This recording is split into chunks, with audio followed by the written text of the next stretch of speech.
കേന്ദ്രമന്ത്രിസഭയിൽ നിന്ന് ഒഴിവാക്കണമെന്ന ആവശ്യവുമായി സുരേഷ് ഗോപി. അമിത്ഷാ അടക്കമുള്ള നേതാക്കളെ നിലപാടറിയിച്ചു. കേന്ദ്രമന്ത്രിസഭാ പുനഃസംഘടന നടക്കാനിരിക്കെയാണ് ആവശ്യമുന്നയിച്ചത്. മന്ത്രിയായ ശേഷം സിനിമ ചെയ്യാൻ കഴിയാത്ത സാഹചര്യമുണ്ടെന്നും നേതൃത്വത്തെ അറിയിച്ചു. ഈ മാസം പകുതിയോടെ മന്ത്രിസഭാ പുനഃസംഘടനയുണ്ടാകും. എന്റെ പൊന്നു ദൈവമേ, മൊട്ടയുടെ ന്യൂസ് കണ്ടിട്ട് അതിന് മറുപടിയുമായിട്ട് നമ്മുടെ ജി എത്തിയിട്ടുണ്ട്. ഒന്ന് കണ്ടു നോക്കിക്കേ.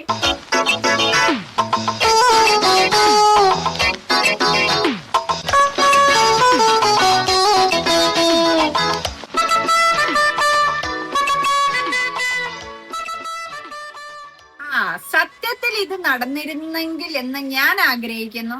കാരണം തൃശ്ശൂരുകാർക്ക് എയിംസ് ഒന്നും ചെയ്തു കൊടുക്കാൻ പുള്ളിക്ക് പറ്റിയില്ലെങ്കിൽ ഇതൊരു നല്ല കാര്യമാണ്. ദയവ് ചെയ്ത MP സ്ഥാനം കൂടെ ഒന്ന് രാജിവെച്ചാൽ നല്ലതാണെന്നാണ് എന്റെ അഭിപ്രായം. നിങ്ങളുടെ അഭിപ്രായം എന്താണ്? കഴിഞ്ഞ ദിവസം പുള്ളി ഒരു തള്ളൽ തള്ളി. ഒന്ന് കേട്ടു നോക്കിക്കേ. ഇനി നിങ്ങൾ ഒരു കാര്യം മനസ്സിലാക്കേണ്ടത്, സിലിണ്ടർ ഒരു വീട്ടിലെത്തി 4 അംഗങ്ങളെന്ന് ക്രമീകരിക്കുക.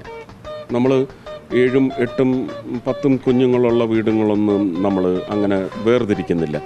ഒരു സ്റ്റാൻഡേർഡ് അസസ്മെൻറ്റിൽ 4 അംഗങ്ങളുള്ള ഒരു കുടുംബം അല്ലെങ്കിൽ 6 അംഗങ്ങളുള്ള ഒരു കുടുംബത്തിൽ പെർ ഹെഡ് ഒരു ദിവസത്തെ ഗ്യാസിൻ്റെ കോസ്റ്റ് എത്രയാണെന്ന് നിങ്ങൾ അന്വേഷിച്ച് കണ്ടെത്തും.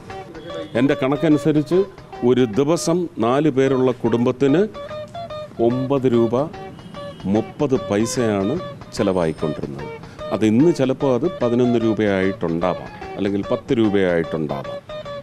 അത് കൃത്യമായ കണക്കെടുക്കണം. ഏകദേശം ഒരു കുടുംബത്തിന് 9 രൂപ 30 പൈസ.